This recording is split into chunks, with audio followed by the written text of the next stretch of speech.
Hello friends, welcome to my channel. And yes, in the previous video we have seen about the ionic bond and covalent bond regarding this bonding session, and here is what today where we will deal about the metallic bond, hydrogen bond and van der Waals bond. So yes, in this bonding topic generally basically we have 5 different types of bonds, and among them we have seen 2 types of bonding in the previous video. Now today we will see about these 3 different types of bonds: metallic, hydrogen and van der Waals bond. Okay, right. So let's begin.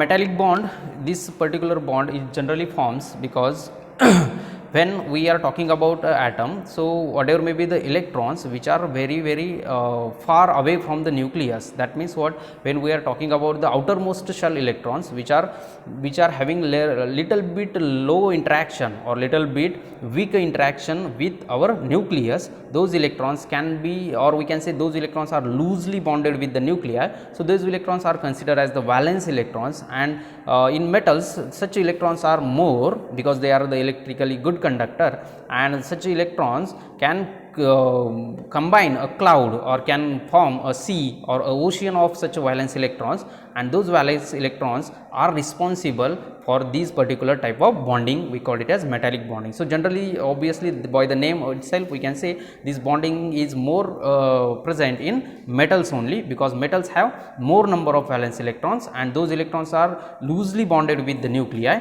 and we can say that a metal may be considered as a cluster of positive ions surrounded by a large number of free electrons forming the electron cloud. Now see in the diagram, you can say these positive whatever we have shown, that positive sign is what the nucleus, and those number of free electrons whatever may be these darken surrounded by that positive ion or positive particular nucleus, we have the number of free electrons, and those electrons or that particular thing we can call electron cloud, free electron cloud or free electron sea. So that is what happens in metals, and the bond forming due to this particular ocean of the free electrons with respect to the positively charged or whatever may be the positive nuclei, that is what we call the metallic bond. Okay, right. Now here it is most common bonding in case of our metals or their alloys, and metals usually have at the most 3 valence electrons, maximum 3 valence electron, but when we start, this is 3 maximum electrons related to one particular atom, but likewise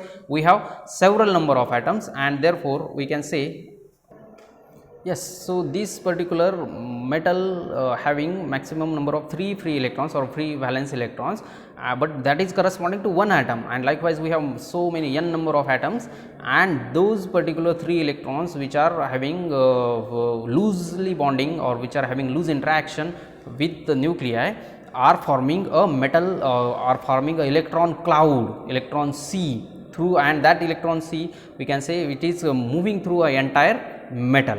So base electron forms the net positive ion cores which attract the free electrons from the sea as needed to maintain the neutrality. Yes, atom as a whole we know it is a neutral thing, and to maintain its neutrality, that electron cloud is attracted by the base electrons which are forming some positive ions or positive bonding with our nuclei. So the nuclei is positively charged, and this particular electron C, so whatever may be the neutrality maintenance, that neutrality maintenance arises that bonding between that positive nuclei and this electron C or electron cloud, and that interaction we call it as metallic bond. So since it is happening in metals, we call it as metallic bond. Okay, right. So this bonding is depends upon the different types of metals. We have either it is little bit strong or weak, because bonding energy is different for different materials. So here we have one example of Hg, that is mercury. Its bonding energy is only 68 kg per mole,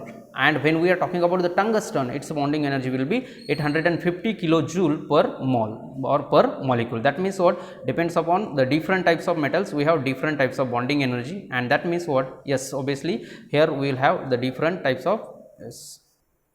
So yes, what I am saying is that depends upon the different metals, we have different bonding energy. Moreover, this metallic bonding energy. Sometimes it is more, sometimes it is less, and depends on that we have either whether the bond will be weak or strong. Now here for 68 kilojoule per molecule means it is weaker as compared to this 850 kilojoule per molecule. So yes, here again we have taken the example of this Mg. Here yes, plus 2 whatever we have shown, the plus sign is what the nucleus, but yes, this is what the ion core, positive ion core, and this blue color is what the complete electron sea or electron ocean or electron cloud, and their bonding forms is what we call the metallic bond. Okay, so actually this forms only because of the tendency to have the electron sea of the metals only. That's why this is not happening in other type of materials, it is happening in metals or in their alloys. Okay, right. So what are the properties of the bonds or metals which are formed due to, or the solids which are formed due to the metallic bond? So they have high thermal and electrical conductivity. Since the electron cloud is there, and that electron cloud is responsible for the conductivity, whether it is electrical or thermal, that's why they have good thermal conductivity as well as good electrical conductivity. Low melting and boiling point temperatures, yes, it is low because of they are the number of free electrons are maximum and maximum. Have bright luster, that means obviously they can have the shining nature, and metallic solids are malleable and ductile. Okay, so malleable and ductile means, malleable means obviously we can mold them, we can melt them, and we can have any shape, that is called the malleable, and ductile means we can draw the wires from it. So that is what the property of metals we know, then that metals are having such metallic bonding. Malleable means we can mold them into any shape, and ductile means obviously we can bring wires, we can draw wires from that, that is called a ductile nature or ductile property. Okay, right. So this is all about the metallic bonding. Next is what? Hydrogen bonding. So this hydrogen bonding is what already the bond or form here. Yes, we can say here we have already formed. We are talking about two molecules, which molecules are there? Yes, these are two water molecules. So the already these water molecule is formed because of the covalent bond. Yes, because this oxygen and hydrogen yes forms the or shares electrons, and that's why they have the covalent bond. They are sharing one electron, or we can say this oxygen is sharing one electron with this hydrogen and one electron with this hydrogen. We have seen in detail in case of our covalent bond video. So the water molecule forms due to the covalent bond formed by one oxygen atom with the two different hydrogen atoms. Same is here, we have another water molecule which is forming due to the covalent bond. Now here due to the electronegativity, that means this oxygen is having more electronegativity as compared to this hydrogen. Okay, so due to that, that oxygen is getting little bit partial negative charge, and the hydrogen atoms got little bit partial positive charge. And then when we are talking about these two molecules, then the partial positive charge acquired by the hydrogen atom and partial negative charge acquired by the hydrogen atom, oxygen atom, because of more electronegativity as compared to the hydrogen, then these two will have some interaction between them, more attraction between them, because we have one negative charge and one positive charge. Obviously it is a partial, but oh yes, there is a partial attraction we can say, or very weak attraction, but yes, it is there. And that type of bonding here we have shown, it is by dotted line. So that is what we call the hydrogen bond. The same diagram I have drawn here, little bit three dimensional. Yes, this red color is oxygen, and this black are what? Two hydrogen, and that black color line, solid line, is what? Our covalent bond. This is what covalent bond between oxygen and hydrogen. The same is true for this molecule, but we have some interaction between positive charge acquired hydrogen and negative charge acquired oxygen. That bond is known as hydrogen bond. Obviously it is electrostatic interaction between this hydrogen and this oxygen, but it is very weak, and that's why we call it as yes, the charge is partial, that means little bit small amount of charge is there, and that interaction between the oxygen and hydrogen means oxygen of one molecule and hydrogen of another molecule, that is what we get the hydrogen bond. Okay, right. So what are different properties of the solids which are formed due to the hydrogen bond? The hydrogen bonds are directional, means yes, obviously they are having the specific directions. Relatively strong bonding. Okay, these solids have low melting point.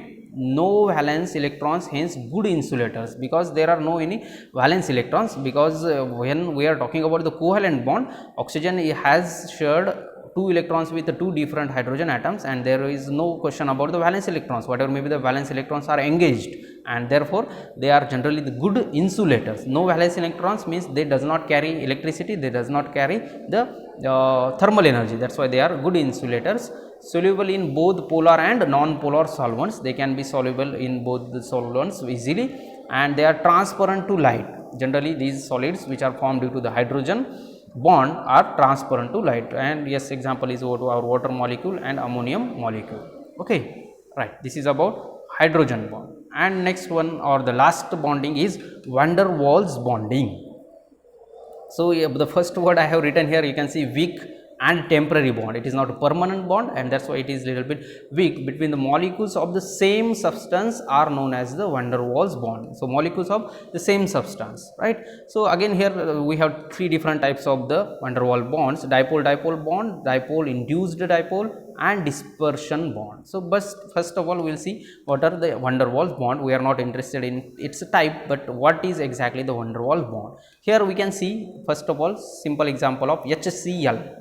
So obviously we know this HCl or hydrogen chloride is formed due to the covalent bond, and more electronegativity is there with respect to chlorine, that's why it got partial delta negative charge, and less electronegativity acquires delta positive charge on our hydrogen atom. Okay, now these are having same substance molecule. This HCl is one molecule, or this HCl is another molecule, but of the same hydrogen chloride, and then the delta negative of chlorine of one molecule and delta positive of chlorine of hydrogen chloride of another molecule, or H positive hydrogen atom, that have some interaction, a weak interaction, weak attraction between them, and that bond is known as van der Waals bond. Or here we can say, here see what happens actually, the positive charge cloud and negative charge cloud separates. We can say we have a little bit polarization of charges, and due to that now this is about one particular molecule, and same is happening to the another molecule, and now the positive charge cloud of the one molecule attracts the positive negative charge cloud of another molecule, and this interaction is what van der Waals interaction. The bond we call it as van der Waals bond. And yes, we have these three different types of van der Waals bond. Yes, whatever may be these particular diagrams, different diagrams, this is different. So in every diagram, whatever may be the interaction, that is van der Waals interaction. It is simply the interaction between the molecules of same substance, two different molecules of same substance. And yes, this is happening because of the separation of the charges. We can say the polarization of charge, positive charge and the negative charge, and that positive charge cloud of one molecule attracts the negative charge cloud of the another molecule, and that interaction is what van der Waals interaction, or the bond is what we call van der Waals bond. And since it is happening only because of the polarization, so that's why we can say it is a weak bond as compared to the other different types of 4 bonds, and moreover it is temporary bond, not permanent. Because of some chemical changes, it can be completely vanishes within a few seconds, or we can say it is not permanent, we can break it very easily. It is having less, very few bonding energy per molecule, that's why it is what we say the weak bond. Okay, right. So guys, this is about van der Waals bond, and whatever we have seen in today's class or today's video, metallic bond, hydrogen bond and van der Waals bond. So metallic bond is completely arises in metals, and it is only because of the electron sea or electron cloud, which electrons are forming the electron ocean or electron sea or electron cloud, which are very away, or which are having or moreover the valence electrons which are in outermost shell. So generally we call those electrons are loosely bonded with the nuclei, and those electrons are treated as a free electron. That free electrons are forms electron cloud, and that arises what the metallic bonding. In hydrogen bond, what happens? Yes, the atom of one molecule forms interaction with another molecule which got the delta positive and delta negative charge, and that interaction is what hydrogen bond. And yes, this is what the van der Waals bond, the interaction between the molecules of same type, that is what we call van der Waals bond. Yes guys, this is all about the these three different bonds. And if you have any doubt, you can post in the comment box. And if you really feel this video is a value addition to your knowledge, then please like this video. For more such videos, subscribe to my channel, and yes, press the bell icon so that you will get the notifications of my next videos, right? So thank you guys for watching this. This is about this video, and we will meet in the next video very soon, right? So thank you, we will meet very soon. Till then, you please keep learning, and yes, take care. Thank you.